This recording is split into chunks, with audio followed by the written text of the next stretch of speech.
സഹിക്കേണ്ടി വന്നിട്ടുണ്ടെങ്കിൽ ആ സഹനം കർത്താവ് മാറ്റുരയ്ക്കുന്ന കല്ലായി നമ്മൾ മനസ്സിലാക്കണം. സഹനങ്ങൾ ഏറ്റെടുക്കാൻ വേണ്ടി ദൈവസന്നിധിയിൽ പ്രാർത്ഥിക്കണം. സഹനങ്ങൾ വരുമ്പോ അത് അക്ഷമയോടുകൂടെ അല്ലെങ്കിൽ അസ്വസ്ഥമായ മനസ്സോടുകൂടി അല്ല നമ്മൾ സ്വീകരിക്കേണ്ടത്. സഹനങ്ങൾ സ്വീകരിച്ച് ദൈവാനുഗ്രഹത്തിനായി പ്രാർത്ഥിക്കുമ്പോൾ ധൈര്യപ്പെടുത്തുവാൻ വേണ്ടി നമ്മെ ദൈവം സഹായിക്കും. നമ്മളെ കൊണ്ട് സാധിക്കുന്ന ഒരു കാര്യമല്ല ഇത്, എന്നാൽ ദൈവശക്തി കൊണ്ട് സാധിക്കും. യാക്കോബ് വൃദ്ധനോ ജീവിതത്തിൽ സഹിക്കേണ്ടി വന്നപ്പോ ഞാനല്ല, എന്റെ കർത്താവിന്റെ കൃപ കൊണ്ട് സഹിക്കുന്നുവെന്നുള്ള ഉറച്ച ബോധമുണ്ടായിരുന്നു. ആ ബോധം ധൈര്യപ്പെടുത്തി ശക്തീകരിച്ചു. അദ്ദേഹത്തിൽ ദൈവത്തിന്റെ ആത്മാവ് പ്രവർത്തിച്ചു.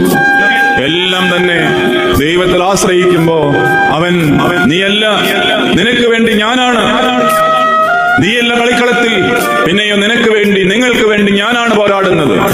ഈ വലിയ ധൈര്യം നമുക്കുണ്ടാകട്ടെ എന്ന് പ്രാർത്ഥിക്കണം. നിങ്ങൾക്ക് സാധിക്കുമോ?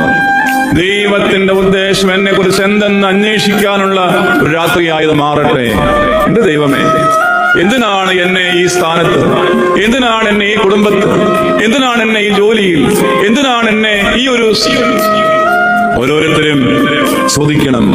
ദൈവമേ, നിന്റെ ഹിതം അതാണെങ്കിൽ അതിനാവശ്യമായ കരുത്തും ശേഷിയും കർമ്മവീര്യവും ആത്മചൈതന്യവും പരിശുദ്ധാത്മാവിന്റെ കൃപയും സഹിക്കാനെങ്കിൽ സഹിക്കാൻ നമുക്ക് ദൈവം തരും. പരിഭവങ്ങൾ പറയാതെ, പരാതികളില്ലാതെ, ദൈവത്തിന്റെ മുമ്പായി കുറ്റപ്പെടുത്താതെ നമുക്ക് മുമ്പോട്ട് പോകുവാനായി സാധിക്കട്ടെ എന്ന് പ്രാർത്ഥിക്കുന്നു.